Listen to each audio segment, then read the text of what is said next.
ಸ್ನೇಹಿತರೆ ನಮಸ್ಕಾರ, ನಾನು ಸಂಗಮೇಶ್ ಹೋಗಾರ್ ಸಿಟಿಎನ್ ಯೂಟ್ಯೂಬ್ ಚಾನಲ್ಗೆ ಸ್ವಾಗತ. ಬಂಧುಗಳೇ, ಇದುವರೆಗೆ ಯಾರು ನಮ್ಮ ಯೂಟ್ಯೂಬ್ ಚಾನಲ್ ಅನ್ನ ಸಬ್ಸ್ಕ್ರೈಬ್ ಮಾಡಿಲ್ಲ, ಸಬ್ಸ್ಕ್ರೈಬ್ ಮಾಡಿ, ಶೇರ್ ಮಾಡಿ ಅಂತ ಹೇಳ್ತಾ ಬನ್ನಿ ಇವತ್ತು ಮತ್ತೊಂದು ಮುಖ್ಯವಾದ ವಿಷಯದೊಂದಿಗೆ ನಿಮ್ಮ ಮುಂದೆ ಬಂದಿದ್ದೇನೆ.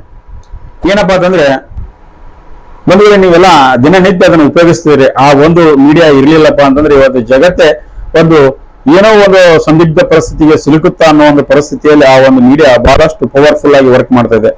ಜಗತ್ತಿನಲ್ಲಿ ಸುಮಾರು 3 ಕೋಟಿಗಿಂತಲೂ ಅಧಿಕ ಜನ ಒಂದು ಮೀಡಿಯಾ, ಸೋಷಿಯಲ್ ಮೀಡಿಯಾವನ್ನು ಯೂಸ್ ಮಾಡ್ತಾ ಇದ್ದಾರೆ. ಸೊ ಆ ಮೀಡಿಯಾನೇ ಫೇಸ್ಬುಕ್. ಇವತ್ತು ನಾನು ಫೇಸ್ಬುಕ್ ಬಗ್ಗೆ ಮಾತಾಡ್ತಾ ಹೋಗ್ತೇನೆ. ಸೊ ಫೇಸ್ಬುಕ್ ಯಾರಿಗೆ ತಾನೇ ಗೊತ್ತಿಲ್ಲ ಹೇಳಿ?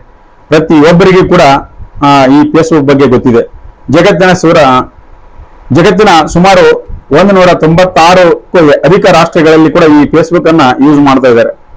ಜಗತ್ತಿನ ಶೇಕಡ ಎಷ್ಟು ಜನರಪ್ಪ ಅಂತಂದ್ರೆ 300ಕ್ಕೂ ಅಂದ್ರೆ 300 ಕೋಟಿಗಿಂತ ಅಧಿಕ ಜನ ಈ ಫೇಸ್ಬುಕ್ ಅನ್ನ ಯೂಸ್ ಮಾಡ್ತಾ ಇದ್ದಾರೆ ಅಂತ ಹೇಳ್ಬೋದು. ಹಾಗಾದ್ರೆ ಬನ್ನಿ, ಈ ಫೇಸ್ಬುಕ್ ಹುಟ್ಟಿದ್ದು ಹೇಗೆ, ಈ ಫೇಸ್ಬುಕ್ ದಿಂದ ಏನೆಲ್ಲ ಅನುಕೂಲಗಳಾಗಿವೆ, ಮತ್ತು ಈ ಫೇಸ್ಬುಕ್ ಅನ್ನು ಕಂಡು ಹಿಡಿದವರು ಯಾರು, ಮತ್ತು ಫೇಸ್ಬುಕ್ ಹುಟ್ಟಲು ಕಾರಣ ಏನು, ಯಾರ್ಯಾರಿಗೆ ಈ ಫೇಸ್ಬುಕ್ ದಿಂದ ಹೆಲ್ಪ್ ಆಗುತ್ತೆ ಅನ್ನೋದ್ರ ಬಗ್ಗೆ ಸಂಪೂರ್ಣವಾದಂತಹ ಮಾಹಿತಿಯನ್ನು ನಾನು ನಿಮ್ಮ ಜೊತೆಗೆ ಇವತ್ತು ಕೊಡ್ತಾ ಹೋಗ್ತೇನೆ. ಬನ್ನಿ ಬಂಧುಗಳೇ, ಇವತ್ತು ಸಂಪೂರ್ಣವಾದಂತಹ ಫೇಸ್ಬುಕ್ ಬಗ್ಗೆ ಒಂದು ಮಾಹಿತಿಯನ್ನು ನಾನು ನಿಮ್ಮ ಜೊತೆಗೆ ಕೊಡ್ತಾ ಹೋಗ್ತೀನಿ. ಫೇಸ್ಬುಕ್ ಹುಟ್ಟಿದ್ದು ಯಾವಾಗ? ಬಂಧುಗಳೇ, ಈ ಫೇಸ್ಬುಕ್ ಹುಟ್ಟಿದ್ದು ಸುಮಾರು 2004ರಲ್ಲಿ 2004 ಫೆಬ್ರವರಿ 4ರಂದು ಈ ಫೇಸ್ಬುಕ್ ಸಂಸ್ಥೆ ಆರಂಭವಾಯಿತು. ಫೇಸ್ಬುಕ್ ಪ್ರಾರಂಭವಾಯಿತು. ಫೇಸ್ಬುಕ್ ಅನ್ನು ಯಾರು ಕಂಡು ಹಿಡಿದಾರಪ್ಪ ಅಂತ ಹೇಳಿ ಈಗೆಲ್ಲ ನಿಮ್ಗೆಲ್ಲ ಗೊತ್ತಿರಬೇಕು. ಸಾಕಷ್ಟು ಸೋಷಿಯಲ್ ಮೀಡಿಯಾಗಳಲ್ಲಿ ನೋಡಿದ್ದೀರಿ. ಸೊ ಫೇಸ್ಬುಕ್ ಅನ್ನು ಕಂಡು ಹಿಡಿದವರು ಮಾರ್ಕ್ಸ್ ಜುಕರ್ಬರ್ಗ್ ಅಂತ ಹೇಳಿ ಕಿಶಿಂದ ಅವರು ತಮ್ಮ ಹಾರ್ವರ್ಡ್ ವಿಶ್ವವಿದ್ಯಾಲಯದ ಸ್ನೇಹಿತರಾದಂತ ಎಡ್ವರ್ಡ್ ಸರ್ವಿನ್ ಅವರ ನಿಕೋಲಮ್ ಮತ್ತು ಡಸ್ಟಿನ್ ಮಾಸ್ಕೋವಿಟ್ಸ್ ಮತ್ತು ಕ್ರಿಸ್ ವೋಸ್ ಸೇರಿಕೊಂಡು ನಿರ್ಮಿಸಿದರು. ತಮ್ಮ ಅನೇಕ ಸ್ನೇಹಿತರು ಕೂಡಿಕೊಂಡು ಈ ಒಂದು ಫೇಸ್ಬುಕ್ ಅನ್ನ ಅವರು ನಿರ್ಮಿಸ್ತಾರೆ. ಫೇಸ್ಬುಕ್ ಈ ಕಂಡುಹಿಡಿಯಲಿಕ್ಕೆ ಏನ್ ಕಾರಣ ಅಂತ ನೋಡೋದಾದ್ರೆ, ಮೂಲತಃ ಫೇಸ್ಬುಕ್ ಅನ್ನು ಹಾರ್ವರ್ಡ್ ವಿಶ್ವವಿದ್ಯಾಲಯದ ವಿದ್ಯಾರ್ಥಿಗಳು ಪರಸ್ಪರ ಸಂಪರ್ಕ ಸಾಧಿಸಲು ಇದನ್ನ ಏನ್ ಮಾಡ್ತಾರೆ, ಒಂದು ರೂಪಿಸ್ತಾರೆ. ಅಂದ್ರೆ ಪರಸ್ಪರಕ್ಕೆ ಒಬ್ರಿಗೊಬ್ಬರ ಫ್ರೆಂಡ್ಶಿಪ್ ಮಾತಾಡ್ಲಿಕ್ಕೆ ಅಥವಾ ಅವರು ಫೇಸ್ ಟು ಫೇಸ್ ನೋಡ್ಲಿಕ್ಕೆ, ಒಂದು ಸಂವಹನ ಸಂಪರ್ಕ ಮಾಡ್ಲಿಕ್ಕೆ ಇದನ್ನ ನಿರ್ಮಾಣ ಮಾಡ್ತಾರೆ ಅಂತ ಹೇಳ್ಬೋದು. ಇದು ಜನಪ್ರಿಯವಾಗುತ್ತಾ ಬಂದು ವಿಶ್ವಾದ್ಯಂತ ಎಲ್ಲರಿಗೂ ಮುಕ್ತವಾಗಿ ಲಭ್ಯವಾಗಿ ಬರ್ತದೆ. ಇವತ್ತು ನೋಡಿ, ಸಾಕಷ್ಟು ಜನರು ಈ ಫೇಸ್ಬುಕ್ ಅನ್ನು ಯೂಸ್ ಮಾಡ್ತಾರೆ. ಪ್ರತಿಯೊಬ್ಬರದ್ದು ಕೂಡ ಫೇಸ್ಬುಕ್ ಅಕೌಂಟ್ ಇರಲೇಬೇಕು ಅಂತ ಒಂದು ಪರಿಸ್ಥಿತಿ ಈಗ ನಿರ್ಮಾಣವಾಗಿದೆ ಅಂತ ಹೇಳ್ಬೋದು. ಇನ್ನ ಈ ಫೇಸ್ಬುಕ್ ಯಾರ್ಯಾರಿಗೆ ಸಹಾಯ ಆಗುತ್ತೆ ಅಂತ ನೋಡೋದಾದ್ರೆ, ವೈಯಕ್ತಿಕ ಬಳಕೆದಾರರಿಗೆ, ಅಂದ್ರೆ ಈಗ ವೈಯಕ್ತಿಕವಾಗಿ ಬಳಕೆ ಮಾಡ್ಕೊಳ್ಳೋರಿಗೆ, ಅಂದ್ರೆ ಪರ್ಸನಲಿ ಯೂಸ್ ಮಾಡ್ಕೊಳ್ಳೋರಿಗೆ ಕೂಡ ಇದೊಂದು ಫೇಸ್ಬುಕ್ ಅನುಕೂಲ ಆಗುತ್ತೆ ಅಂತ ಹೇಳ್ಬೋದು. ಜೊತೆಗೆ ಸ್ನೇಹಿತರು, ಕುಟುಂಬದವರು, ಜನರು ಪರಸ್ಪರ ಸಂಪರ್ಕ ಸಾಧಿಸಲು ಇದು ವೈಯಕ್ತಿಕವಾಗಿ ಬಳಕೆ ಆಗುತ್ತೆ ಅಂತ ಹೇಳ್ಬೋದು. ಇನ್ನ ಈ ಉದ್ಯಮಿಗಳಂತ ಇರ್ತಾರಲ್ಲ, ಬಿಸಿನೆಸ್ ಮ್ಯಾನ್ಗಳು, ಅವರಿಗೆ ಕೂಡ ಸಾಕಷ್ಟು ತಮ್ಮ ಉತ್ಪನ್ನಗಳನ್ನ, ಸೇವೆಗಳನ್ನ ಪ್ರಚಾರ ಮಾಡ್ಲಿಕ್ಕೆ ಕೂಡ ಇದು ಫೇಸ್ಬುಕ್ ಅನುಕೂಲ ಆಗುತ್ತೆ ಅಂತ ಹೇಳ್ಬೋದು. ಇನ್ನು ಸಂಘ ಸಂಸ್ಥೆಗಳು ತಮ್ಮ ಜನಪ್ರಿಯತೆಯನ್ನು ಹೆಚ್ಚು ಮಾಡ್ಲಿಕ್ಕೆ, ತಮ್ಮ ಒಂದು ಅಡ್ವರ್ಟೈಸ್ಮೆಂಟ್ ಅಂದ್ರೆ ಜಾಹೀರಾತನ್ನು ಹೆಚ್ಚಲಿಕ್ಕೆ, ಅಥವಾ ಜಾಸ್ತಿ ಜನರ ಸಂಪರ್ಕ ಬೆಳೆಸಲಿಕ್ಕೆ, ಜಾಸ್ತಿ ಜನರಿಗೆ ರೀಚ್ ಆಗ್ಲಿಕ್ಕೆ ಈ ಒಂದು ಫೇಸ್ಬುಕ್ ಅನ್ನ ಯೂಸ್ ಮಾಡ್ಕೊಳ್ತಾ ಇದ್ದಾರೆ. ಸುದ್ದಿ ಸಂಸ್ಥೆಗಳು ಕೂಡ ಸಾಕಷ್ಟು ಈ ಫೇಸ್ಬುಕ್ ಅನ್ನ ಯೂಸ್ ಮಾಡ್ಕೊಂಡೆ, ಅಂದ್ರೆ ಉಪಯೋಗಿಸಿಕೊಂಡೆ ಇವತ್ತು ನ್ಯೂಸ್ ಅನ್ನು ಕೊಡ್ತಾ ಇದೆ ಅಂತ ಹೇಳ್ಬೋದು. ದೊಡ್ಡ ದೊಡ್ಡ ಚಾನೆಲ್ಗಳಾಗಲಿ, ದೊಡ್ಡ ದೊಡ್ಡ ಪತ್ರಿಕೆಗಳಾಗಲಿ ಈ ಸೋಷಿಯಲ್ ಮೀಡಿಯಾ ಫೇಸ್ಬುಕ್ ಅನ್ನ ಬರ್ತಕ್ಕಂಥ ವಿಷಯಗಳನ್ನೇ ಅವರು ಆಧಾರವಾಗಿಟ್ಟುಕೊಂಡು ವಿಷಯಗಳನ್ನ ಸಂಗ್ರಹ ಮಾಡಿಕೊಂಡು ಇವತ್ತು ಅವರು ಸುದ್ದಿ ಕೊಡ್ತಾ ಇದ್ದಾರೆ ಅಂತ ಹೇಳ್ಬೋದು. ಇನ್ನು ಫೇಸ್ಬುಕ್ ನ ಉಪಯೋಗಗಳೇನು ಅಂತ ನೋಡೋದಾದ್ರೆ, ಫೇಸ್ಬುಕ್ ನಿಂದ ಸಾಕಷ್ಟು ಉಪಯೋಗಗಳಿದೆ ಅಂತ ಹೇಳ್ಬೋದು. ಎಷ್ಟು ಉಪಯೋಗಗಳಿದಾವಪ್ಪ ಅಂತಂದ್ರೆ, ಸ್ನೇಹಿತರೊಂದಿಗೆ ಸಂಪರ್ಕ ಮಾಡಬಹುದು. ಸೊ ನಮ್ಮ ಸ್ನೇಹಿತರು ಎಲ್ಲೋ ಇರ್ತಾನೋ, ಇನ್ನೊಂದು ಯಾವುದೋ ಜಾಗದಲ್ಲಿ ಇರ್ತಾನೋ, ಆ ಸ್ನೇಹಿತರ ಜೊತೆ, ದೂರದಲ್ಲಿ ಇರ್ತಕ್ಕಂಥ ಸ್ನೇಹಿತರ ಜೊತೆಗೆ, ಕುಟುಂಬದ ಸದಸ್ಯರ ಜೊತೆಗೆ ಹೊಸ ಜನರನ್ನ ಸಂಪರ್ಕ ಮಾಡ್ಲಿಕ್ಕೆ ಈ ಒಂದು ಫೇಸ್ಬುಕ್ ನಮಗೆ ಉಪಯೋಗ ಆಗುತ್ತೆ ಅಂತ ಹೇಳ್ಬೋದು. ಇನ್ನ ಬಿಸಿನೆಸ್ ಮ್ಯಾನ್ಗಳು ಮಾರ್ಕೆಟಿಂಗ್ ಮಾಡ್ಲಿಕ್ಕೆ, ಸೊ ಇದು ಒಂದು ಸಣ್ಣ ಉದ್ಯಮದಿಂದ ದೊಡ್ಡ ಕಂಪನಿವರೆಗೂ ಕೂಡ ಇಲ್ಲಿ ನಾವು ಬಿಸಿನೆಸ್ ಅನ್ನ ಬಿಲ್ಡ್ ಮಾಡ್ಲಿಕ್ಕೆ, ಬಿಸಿನೆಸ್ ಅನ್ನ ಡೆವಲಪ್ಮೆಂಟ್ ಮಾಡ್ಲಿಕ್ಕೆ ಈ ಫೇಸ್ಬುಕ್ ಅನ್ನ ಉಪಯೋಗಿಸಬಹುದು. ಇನ್ನು ಜಾಹೀರಾತು ಕೂಡ ಇದರಲ್ಲಿ ಇದೆ. ಟಾರ್ಗೆಟ್ ಮಾಡಿದ ಗ್ರಾಹಕರಿಗೆ ನಾವು, ಅಂದ್ರೆ ಈ ಫೇಸ್ಬುಕ್ ಅಲ್ಲಿ ಕೂಡ ಒಂದು ಯಾರ್ಡ್ ಅಂತ ಒಂದು ಸೆಕ್ಷನ್ ಇದೆ, ಅಂದ್ರೆ ಜಾಹೀರಾತು ವಿಭಾಗ ಅಂತ ಮಾಡ್ಕೊಂಡು ಅದರಲ್ಲಿ ಸಮಥಿಂಗ್ ಅಮೌಂಟ್ ಅನ್ನು ಪೇ ಮಾಡ್ತಾ ಹೋಗಿ ಅಲ್ಲಿನೂ ಕೂಡ ನಾವು ಜನರಿಗೆ ಹೆಚ್ಚು ರೀಚ್ ಆಗಬೇಕು. ಅದಕ್ಕೂ ಕೂಡ ಈ ಫೇಸ್ಬುಕ್ ಅನ್ನ ಉಪಯೋಗಿಸ್ಕೊಳ್ಬಹುದು. ಇನ್ನು ಉತ್ತಮವಾದಂತಹ ಮಾಹಿತಿಗಳನ್ನ ಹಂಚಿಕೊಳ್ಳಿಕ್ಕೆ, ಫೋಟೋಗಳನ್ನ, ವಿಡಿಯೋಗಳನ್ನ ಹಂಚಿಕೊಳ್ಳಿಕ್ಕೆ ಕೂಡ, ಮತ್ತೆ ನೇರವಾಗಿ ನಾವು ಲೈವ್ ಅಲ್ಲಿ ಬಂದು ಕೂಡ ಇದರಲ್ಲಿ ಮಾತಾಡ್ಲಿಕ್ಕೆ ಅವಕಾಶ ಇದೆ. ಆ ರೀತಿಯಾಗಿ ಇದನ್ನ ಫೇಸ್ಬುಕ್ ನಾವು ಉಪಯೋಗಿಸ್ಕೊಳ್ಬಹುದು. ಇನ್ನು ಸುದ್ದಿ ಮತ್ತು ಇವೆಂಟ್ಗಳನ್ನು, ತಕ್ಷಣದ ಸುದ್ದಿಗಳು, ಚಟುವಟಿಕೆಗಳು, ಸೋಷಿಯಲ್ ಮೀಡಿಯಾ ಬಹಳಷ್ಟು ಡೆವಲಪ್ ಆಗಿದೆ, ಬಹಳಷ್ಟು ಫಾಸ್ಟ್ ಆಗಿದೆ. ಸೊ ಸುದ್ದಿ ಮಾಧ್ಯಮಗಳಲ್ಲಿ ಬರ್ತಕ್ಕಂಥ ಸುದ್ದಿಗಳನ್ನ ನಾವು ಫೇಸ್ಬುಕ್ ಅಲ್ಲಿ, ವಾಟ್ಸ್ಆಪ್ ಗಳಲ್ಲಿ ಅಥವಾ ಯೂಟ್ಯೂಬ್ ಗಳಲ್ಲಿ ಬಹಳಷ್ಟು ಫಾಸ್ಟ್ ಆಗಿ ನೋಡಬಹುದು. ಅದನ್ನು ಆ ರೀತಿಯಾಗಿ ಕೂಡ ನಾವು ಇದನ್ನ ಫೇಸ್ಬುಕ್ ನಲ್ಲಿ ಉಪಯೋಗಗಳನ್ನ ತಗೋಬಹುದು ಅಂತ ಹೇಳ್ಬೋದು. ಇನ್ನು ಮುಖ್ಯವಾಗಿ ಇಲ್ಲಿವರೆಗೆ ನಾವು ಏನ್ ಮಾಡಿದ್ವಿ ಅಂದ್ರೆ, ಫೇಸ್ಬುಕ್ ದಲ್ಲಿ ಉಪಯೋಗಗಳ ಬಗ್ಗೆ ನೋಡಿದ್ದೇವೆ. ಎಷ್ಟು ಫೇಸ್ಬುಕ್ ಉಪಯೋಗಕ್ಕೆ ಅನುಕೂಲವಾಗಿದೆ, ಅಷ್ಟೇ ದುರುಪಯೋಗ ಕೂಡ ಕಾರಣ ಆಗಿದೆ ಅಂತ ಹೇಳ್ಬೋದು. ಸೊ ಫೇಸ್ಬುಕ್ ಇಂದ ಏನೇನು ದುರುಪಯೋಗ ಆಗ್ತಾ ಇದೆ ಅನ್ನೋದ್ರ ಬಗ್ಗೆ ನೋಡೋದಾದ್ರೆ, ನಮ್ಮ ಗೌಪ್ಯತೆಯ ಸಮಸ್ಯೆಗಳು, ಅಂದ್ರೆ ನಾವೇನು ಸೀಕ್ರೆಟ್ ಮೇಂಟೈನ್ ಮಾಡ್ತಾ ಇಲ್ಲ, ಅದು ಒಂದು ಇಲ್ಲಿ ಮೇಂಟೈನ್ ಮಾಡಕ್ ಆಗ್ತಾ ಇಲ್ಲ. ಗೌಪ್ಯತೆಯ ಸಮಸ್ಯೆ ಕೂಡ ಬಹಳಷ್ಟಾಗಿದೆ. ಅಂದ್ರೆ ಬಳಕೆದಾರರ ವೈಯಕ್ತಿಕ ಮಾಹಿತಿಗಳು ಸೋರಿಕೆ ಆಗುವಂತ ಅವಕಾಶಗಳು ಇಲ್ಲಿ ಇರ್ತವೆ.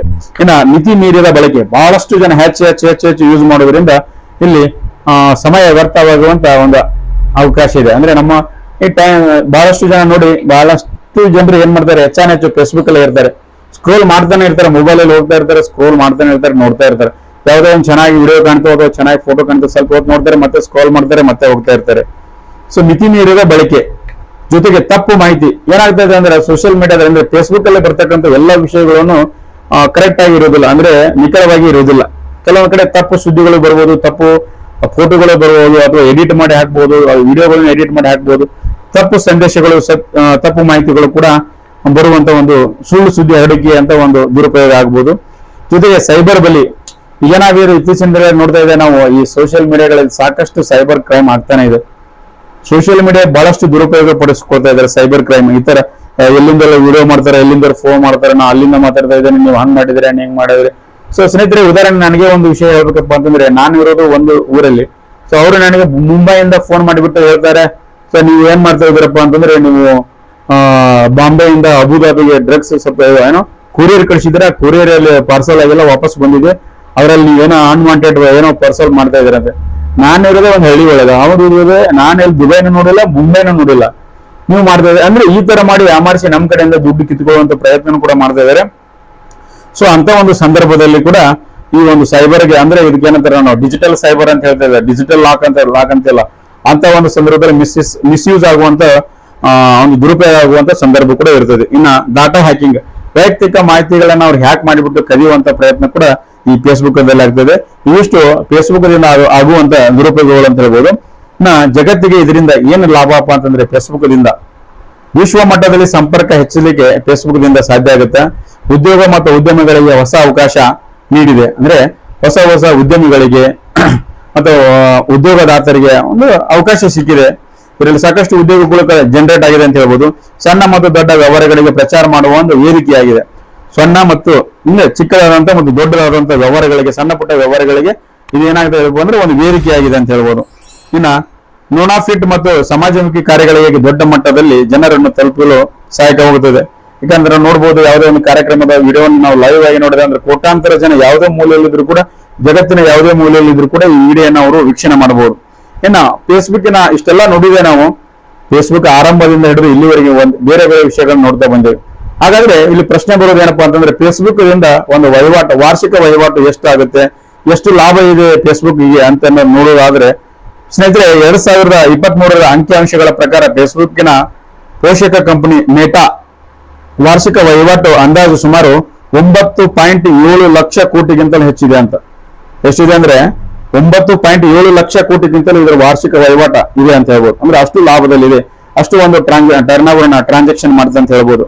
ಇನ್ನು ಫೇಸ್ಬುಕ್ ಅನ್ನು ಯಾವ ಕಾರಣಗಳಿಗಾಗಿ ಉಪಯೋಗಿಸಲಾಗುತ್ತದೆ, ಬೇರೆ ಬೇರೆ ರೀತಿಯಲ್ಲಿ ಈ ಫೇಸ್ಬುಕ್ ಅನ್ನು ಉಪಯೋಗಿಸ್ತದೆ. ಮುಖ್ಯವಾಗಿ ವೈಯಕ್ತಿಕ ಸಂಪರ್ಕಕ್ಕಾಗಿ, ವ್ಯಾಪಾರಕ್ಕಾಗಿ, ಸುದ್ದಿ ಮತ್ತು ಮಾಹಿತಿ ಹಂಚಿಕೊಳ್ಳಲು, ಸಾಮಾಜಿಕ ಚಟುವಟಿಕೆಗಳಿಗಾಗಿ, ಶೈಕ್ಷಣಿಕ ಗುರಿಗಳಿಗಾಗಿ, ಅಂದ್ರೆ ಶಿಕ್ಷಣ ಬಗ್ಗೆ ಒಂದು ಮಾಹಿತಿಯನ್ನು ಕೊಡ್ಲಿಕ್ಕಾಗಿ ಬಹಳಷ್ಟು ವಿಷಯಗಳನ್ನ ನಾವು ಈ ಫೇಸ್ಬುಕ್ ಅಲ್ಲಿ ಹಂಚಿಕೊಳ್ತಾ ಇರ್ತೇವೆ. ಸೊ ಇದಿಷ್ಟು ಫೇಸ್ಬುಕ್ಕಿನ ಹಿನ್ನೆಲೆ, ಫೇಸ್ಬುಕ್ ಎಷ್ಟು ರೀತಿಯಲ್ಲಿ ಉಪಯೋಗ ಆಗುತ್ತದೆ, ಎಷ್ಟು ರೀತಿಯಲ್ಲಿ ದುರುಪಯೋಗ ಆಗುತ್ತದೆ, ಅದರಿಂದ ಎಷ್ಟು ಜನರಿಗೆ ಹೆಲ್ಪ್ ಆಗುತ್ತದೆ, ಎಷ್ಟು ಜನರಿಗೆ ಹೆಲ್ಪ್ ಆಗೋದಿಲ್ಲ, ಟೋಟಲಿ ಈ ಸಂಪೂರ್ಣ ಸಾಧ್ಯವಾದಷ್ಟು ಮಟ್ಟಿಗೆ ಈ ಫೇಸ್ಬುಕ್ನ ಇತಿಹಾಸವನ್ನ, ಫೇಸ್ಬುಕ್ ಇಂದ ಎಷ್ಟು ಜನರಿಗೆ ಅನುಕೂಲ ಆಗುತ್ತೈತಿ ಮತ್ತೆ ಎಷ್ಟೆಲ್ಲ ಇದರಿಂದ ಉಪಯೋಗಗಳು ಮತ್ತು ದುರುಪಯೋಗಗಳು, ಇದಕ್ಕೆ ಸಂಬಂಧಪಟ್ಟಂಗೆ ನಾನು ಒಂದಷ್ಟು ವಿಷಯಗಳನ್ನು ನನ್ನ ಜೊತೆಗೆ ಹಂಚಿಕೊಂಡಿದ್ದೀನಿ. ವಿಷಯ ಹೇಗೆ ಅನಿಸ್ತು ಅನ್ನೋದ್ರ ಬಗ್ಗೆ ಸುಮ್ಮನೆ ವಿಡಿಯೋ ನೋಡಿ ಬಿಡೋದಕ್ಕಿಂತ ಸ್ವಲ್ಪ ಕಮೆಂಟ್ ಮುಖಾಂತರ ನಮ್ಗೆ ತಿಳಿಸಿದ್ರಪ್ಪ ಅಂತಂದ್ರೆ, ತಪ್ಪಾಗಿದ್ರೆ ತಪ್ಪಂತ ಹೇಳಿ, ಸರಿ ಇದ್ರೆ ಸರಿ ಅಂತ ಹೇಳಿ, ಏನಾದ್ರೂ ಬದಲಾವಣೆ ಆಗ್ಬೇಕಿದ್ರೆ ಬದಲಾವಣೆ ಆಗಲಿ ಅಂತ ಹೇಳಿ, ಏನಾದ್ರೂ ಒಂದು ವಿಷಯಗಳ ಬಗ್ಗೆ ನನಗೆ ನೀವು ಸ್ವಲ್ಪ ನನಗೆ ತಿಳಿಸಿದ್ರಪ್ಪ ಅಂದ್ರೆ ನಾನು ಮುಂದಿನ ವಿಡಿಯೋಗಳಲ್ಲಿ ಅದನ್ನು ಸರಿಪಡಿಸಿಕೊಂಡು ಮತ್ತೆ ಉತ್ತಮವಾದಂತಹ ವಿಷಯದೊಂದಿಗೆ ವಿಡಿಯೋಗಳನ್ನ ಮಾಡಿ ಅಪ್ಲೋಡ್ ಮಾಡ್ಲಿಕ್ಕೆ ಸಾಧ್ಯ ಆಗುತ್ತಾ. ಇದಿಷ್ಟು ಇವತ್ತಿನ ವಿಷಯ. ಮತ್ತೆ ಮುಂದಿನ ವಾರ ಮತ್ತೊಂದು ವಿಡಿಯೋದೊಂದಿಗೆ ಭೇಟಿಯಾಗ್ತೀನಿ. ನಮಸ್ಕಾರ, ಧನ್ಯವಾದಗಳು.